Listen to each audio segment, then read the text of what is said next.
तो उद्धव जी ने पूछा, भगवान, मनुष्य ये जानते हुए भी कि विषय भोगों से अंततः वह विपत्तियों में ही गिरता है, फिर उसी में लिप्त क्यों रहता है? उससे किस प्रकार मुक्त हुआ जा सकता है? उद्धव जी भगवान श्री कृष्ण से ये सवाल रख रहे हैं, प्रश्न कर रहे हैं कि इस रचना के अंदर, इस शरीर के अंदर या इस आंखों के सामने संसार के अंदर ये जो जीव है, जो ईश्वर का अंश है, ये ईश्वर का अंश जब सांसारिक विषय आसक्तियों में लिप्त हो जाता है, ये जीव जो ईश्वर का अंश है संसार के विषयों में लिप्त हो गया, कितना मुख्य रूप तो छोड़ दिया उसने, कितना अच्छा रूप तो, जिसमें मेरा प्रकाश ही प्रकाश, ज्ञान ही ज्ञान, जिसमें मेरा समाधान ही समाधान, इसको तो छोड़ दिया और निरी उलझनों में उलझ गया। ऐसी इसमें क्या बात है? ऐसी क्या बात है कि वो संसार में जिसमें कोई भी अपना हित नहीं है, फिर भी उसमें ही उलझ जाता है? क्यों अपनाता है इसको? अच्छा सभी की बात है, इस धरती पर सभी की बात है कि अपने इतने मुख्य हीरा जैसे जन्म को छोड़ करके जीव ईश्वर का, परमात्मा का अंश होते हुए भी इस संसार की आसक्तियों में, विषय विकारों में क्यों लिप्त हो जाता है और फिर क्यों नहीं निकल पाता इसमें से? ऐसी इस संसार में क्या विशेषता है? ऐसी क्या बात है? तो भगवान श्री कृष्ण ने कहा, उद्धव, जीव जब अज्ञानवश अपने आत्म स्वरूप को भूलकर शरीर में अहंकार पाल लेता है। देखो यहाँ ये है इसका जवाब, जीव जब अज्ञानवश, अब उसको अज्ञानता आ गई, संसार में जाते ही आदमी अज्ञानी हो जाता है। क्या? अज्ञानी हो जाता है, माने कि उसके पास ज्ञान नहीं रहता है, उसका प्रकाश नहीं रहता है, अज्ञानी हो जाता है, इसलिए नहीं निकल पाता, अज्ञानी हो गया। जो आदमी जितना अज्ञानी होगा वो उतना ही गंदगी में लिप्त रहेगा, उसका मन ही नहीं करेगा कि मैं सत्संग सुनूं या गुरुओं की शरण जाऊं या आशीर्वाद लूं। ना माँ बाप की शरण जाएगा, ना गुरु जी की शरण जाएगा। जब ये जीव जितना उसके पैर इस संसार में चले जाएंगे, उतना ही वो माँ बाप से और गुरुओं से दूर होता चला जाएगा।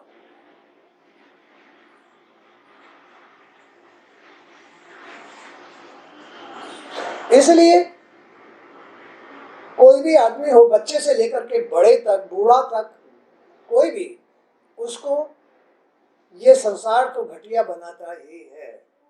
बच्चा है तो संसार से रोको, और विशेषतया 17-18 साल की उम्र में बच्चे को बहुत सावधानी से डील करो, चाहे उसे कुछ भी करना पड़े, धमकाना पड़े, बहलाना पड़े, जैसे भी रखना पड़े, उसको तो बताओ मत, लेकिन सावधानी रखो। तो उधर जीव जब अज्ञानवश अपने आत्म स्वरूप को भूलकर शरीर में अहंकार पाल लेता है। अहंकार माने बुराइयां, शरीर में बुराइयां पाल लेता है, इंद्रियों में, मन में, तन में जब बुराइयां पाल लेता है, तभी उसका मन रजोगुणी व तमोगुण की ओर झुक जाता है, तभी वो संसार में भागना शुरू कर देता है और फिर तमोगुण की तरफ चला जाता है, बुराइयों की तरफ। क्रोध आना शुरू हो जाएगा, कुकर्म करना शुरू कर देगा।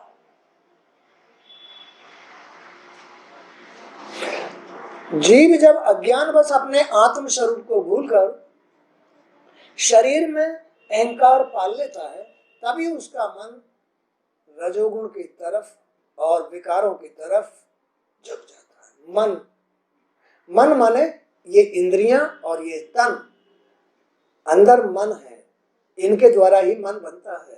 तो ये मन इनमें लिप्त हो जाता है, वो अपने मन में अहंकार पाल लेता है। ना तो सुनेगा माँ बाप की, ना सुनेगा गुरु जी की। अब उसके लिए गुरु जी भी कुछ नहीं रहे, माँ बाप भी कुछ नहीं रहे, अब कोई उसके लिए कुछ नहीं रहा। तो जीव जब अज्ञानवश अपने आत्म स्वरूप को भूलकर शरीर में अहंकार पाल लेता है, तभी उसका मन रजोगुण और तमोगुण की ओर झुक जाता है। एक बार जब वह भोग वासनाओं के जाल में फंस जाता है, एक बार फंस गया चाहिए, अब वो तो संगति के ऊपर निर्भर करता है। और ऐसा अज्ञानी बच्चा जब वो अज्ञानता में चला गया, जब वो संसार में चला गया, तो विषय विकारों में जरूर जाएगा। तो उसमें अगर एक बार भी फंस गया, फिर नहीं निकल पाएगा।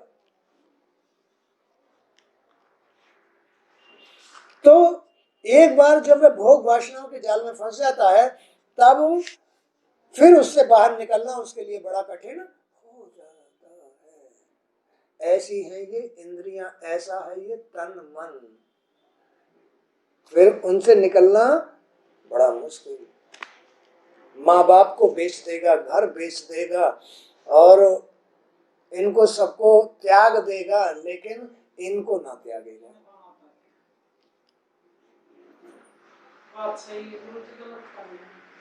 इनको नहीं त्यागेगा। एक बार जब वह भोग वासनाओं के जाल में फंस जाता है, तब फिर उनसे बाहर निकलना उसके लिए बड़ा कठिन हो जाता है।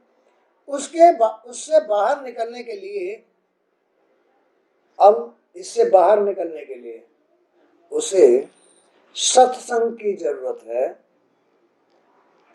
एकाग्रता की जरूरत है, गुरु की शरण की जरूरत है। सत्संग की जरूरत है, श्रेष्ठ गुरु की शरण की जरूरत है, एकाग्रता तब निकल सकता है इसमें से। अब इतनी सुविधा हो नहीं पाती है, बच्चा इसमें ही फंस के रह जाता है और उसकी सारी जिंदगी नीलाम हो जाती है। बच्चे की सारी जिंदगी नीलाम हो जाती है।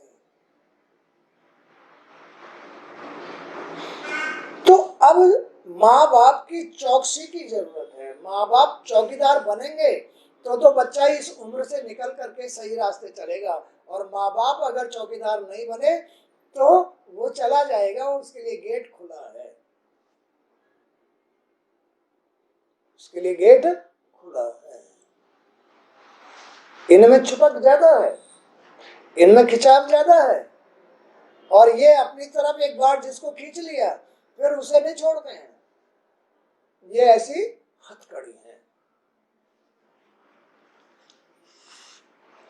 उससे बाहर निकलने के लिए एकाग्रता रखकर किसी श्रेष्ठ गुरु के सत्संग की आवश्यकता होती है। एक बार शनकादि ऋषियों को मैंने ऐसा ही उपदेश दिया था, वह मैं तुम्हें सुनाता हूं। एक बार ब्रह्मा जी के मानस पुत्र शनकादि ऋषियों ने ब्रह्मा जी से यही प्रश्न पूछा था, परंतु जब वे इसका उत्तर नहीं दे सके तो उन्होंने मेरा ध्यान किया। किसने? ब्रह्मा जी ने किसका ध्यान किया? भगवान श्री कृष्ण का।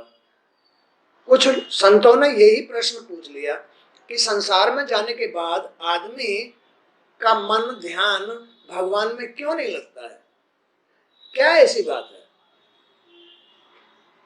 तब मैं हंस के रूप में उनके सामने प्रकट हुआ। मुझे देखकर सनकादि मुनि ब्रह्मा जी को आगे करके मेरे पास आकर मेरी स्तुति करने लगे और अपने मन की बात उन्होंने मेरे सामने रखी। तब मैंने उनसे कहा, पुत्रो, यह चित्त बड़ा चंचल है, ये चित्त बड़ा चंचल है। बाह्य सुंदर दृश्य देखकर जब ये उनके बारे में सोचने लगता है, ये जो चित्त है, ये चित्त जब बाह्य दृश्यों को देख लेता है ना, तो इसमें चंचलता बढ़ जाती है। आसक्ति बढ़ जाए, चंचलता माने आसक्ति बढ़ जाती है, इच्छाओं की पूर्ति के लिए लालायित हो जाता है। तो यह चित्त बड़ा चंचल है। बाह्य सुंदर दृश्य देखकर जब यह उनके बारे में सोचने लगता है तो ये विकार ग्रस्त होकर रजोगुणी वृत्तियों को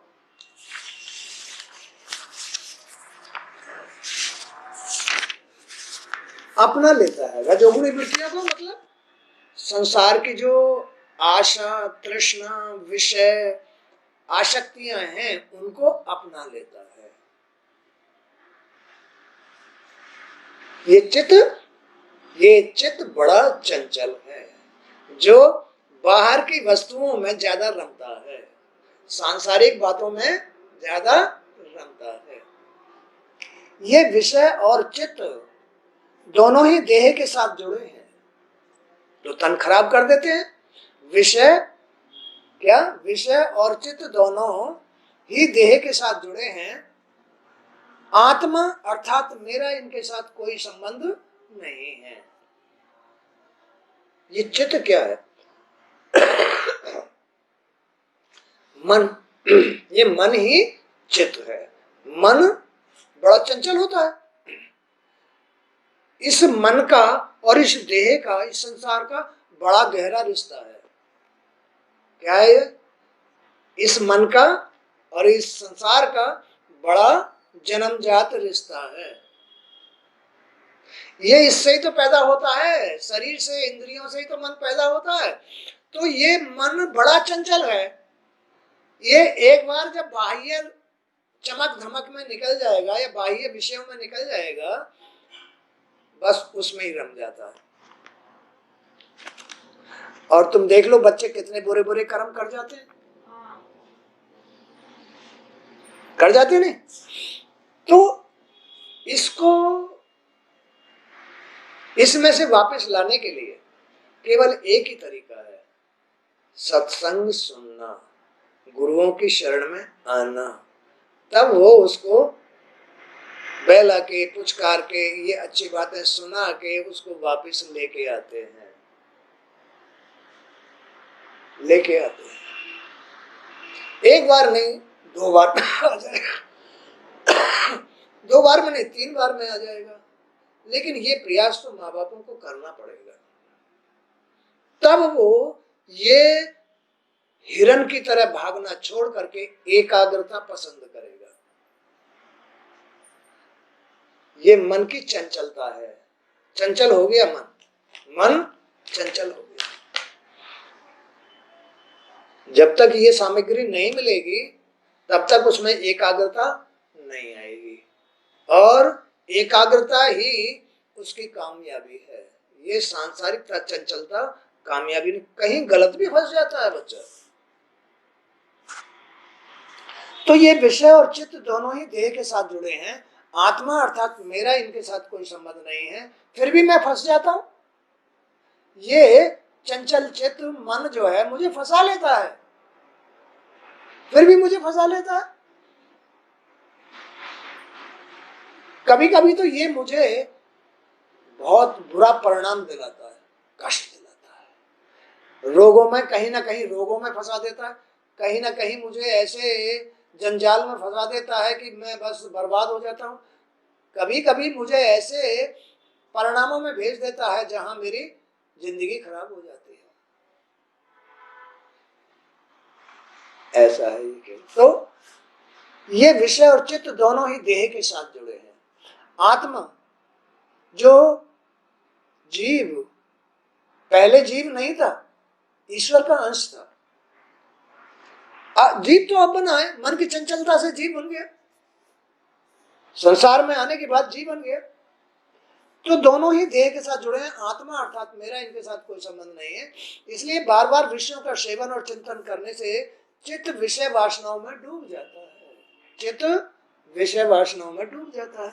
इनसे तभी मुक्त हुआ जा सकता है जब चित्त को एकाग्रता के साथ परमात्मा में लगाया जाए, मन को भगवान में लगाया जाए। परमात्मा सात्विक गुणों का आगार है, वह सच्चिदानंद स्वरूप है। भोग वासनाओं में जिस क्षणिक सुख का अनुभव जीव करता है जीव, जब मन की चंचलता से ये जीव बाहर निकल गया तो अब इसकी अनुभूति इसको होने लग गई।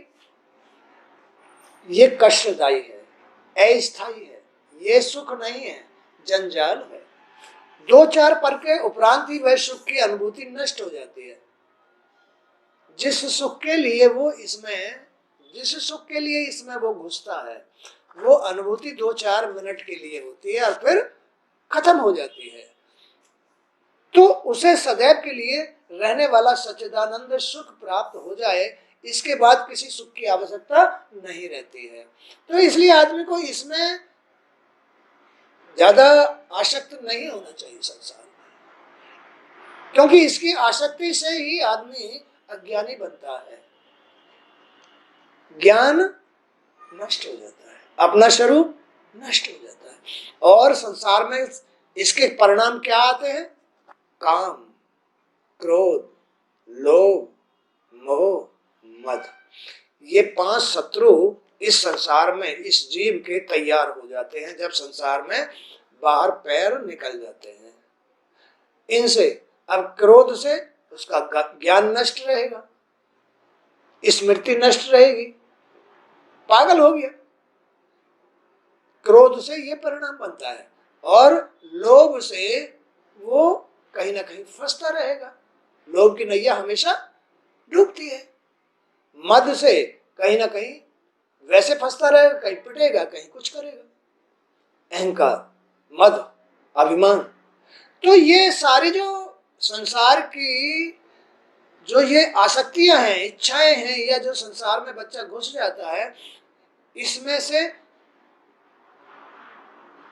जब तक बच्चे को निकाल के रखना चाहिए, ये माँ बाप की होशियारी पर निर्भर करता है। जब तक वो अपना घर ना बसा ले। क्यों? घर बसा लिया तो फिर तो उसकी स्त्री संभालेगी।